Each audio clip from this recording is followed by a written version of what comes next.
It's Facebook Live again, and it's Friday, and I'm driving again. The weather is beautiful. Last night we had some amazing thunder and incredible rain, and it was wonderful to experience. That's so unusual out here in Seattle. Today we're talking about happiness in your social circle, your social network, which is one of the principles for bringing happiness into your life and reestablishing it. The first one was gratitude, and I hope you've been keeping track of and writing down 2 or 3 things that you find you're grateful for on a regular basis. I just want to share with you an interesting aspect of looking for things to be grateful for. You know, there are days when I'm just a little tired or a little distracted, and so when I'm thinking about what to be grateful for, I look at the grass and I say, oh, I'm grateful for the grass, or I'll look at the trees. I'm grateful for the leaves that are coming into, that are growing during spring. And it seems kind of strange to just think of random things like that. And it reminds me of something my grandfather said. He was an eccentric for sure, and a bit of an engineer. And one of the things he said was that every blade of grass served as a part of the turbine that rotated the earth. Now, when you think about that, the air blowing and helping the earth to rotate and to move, and that each blade of grass contributes to the earth rotating, that's pretty phenomenal. So me saying that I'm grateful for the grass has a much broader application. So I want to encourage you, when you sit down and look at your list of things to be grateful for, that you understand the depth of the gratitude that you can attain by infusing gratitude in your life. It just began raining, so you'll hear some my wipers going in the rain like crazy.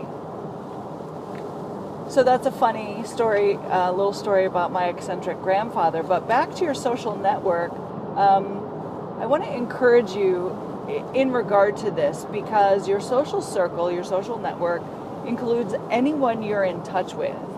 And what I found is that if you choose to say only good things about people, now understand this is not an easy task if you haven't had the practice of it. I had a great example in my father who only said nice things about people. And there are a couple reasons for this. One, you never know who's listening. And saying nice things about people means that you never have to necessarily go back and rethink something that you said and apologize for it.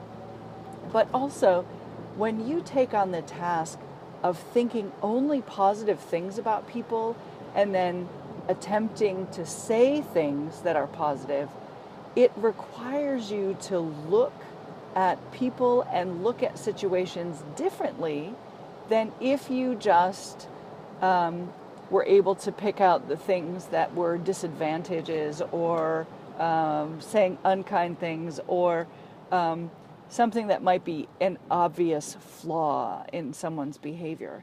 So when you think about people in positive ways, even for people who you don't necessarily have positive interactions with, that requires your mind to think on a much more broad level. It requires you to shift your thinking and to become much more global rather than very specific.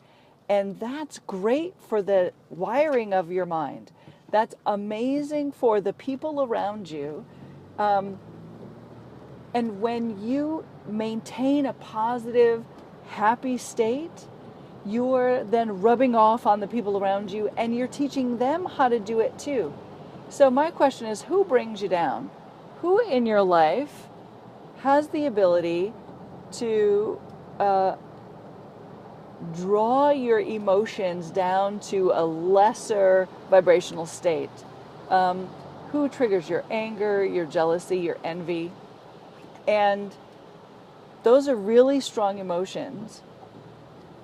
In those situations, it's much more difficult to be positive and to think positively and to stay in a higher state of emotion, gratitude, caring, compassion.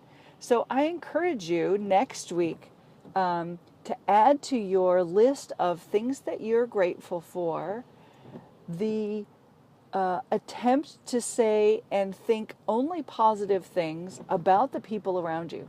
Now, that's not to say that you will turn into a Pollyanna, because life does not always bring us good, wonderful things. But if you can respond with happiness, if your interactions with the people around you in the circle of your influence can be positive, and that is, right, no complaining, try not to say unkind things about people. I have a great example of saying a terribly unkind thing about someone in my past, and someone who was very dear to me, and they put an end to our relationship at that moment, and I was dumbfounded and beside myself, and I was actually lost without that friendship. So I encourage you to pay close attention to the words that you use, to look for the good in people, because there is good in people, and it's not always easy to find it, but it's there. And I just want to shout out to my dearest friend, Matthew Hayes, for being a great example of an amazing friend and looking for the positives in the people around him. So have a great weekend. Enjoy yourself. Look for the happiness in your life. Remember, write down the things you're grateful for, and compliment the people in your social network with positive things to say.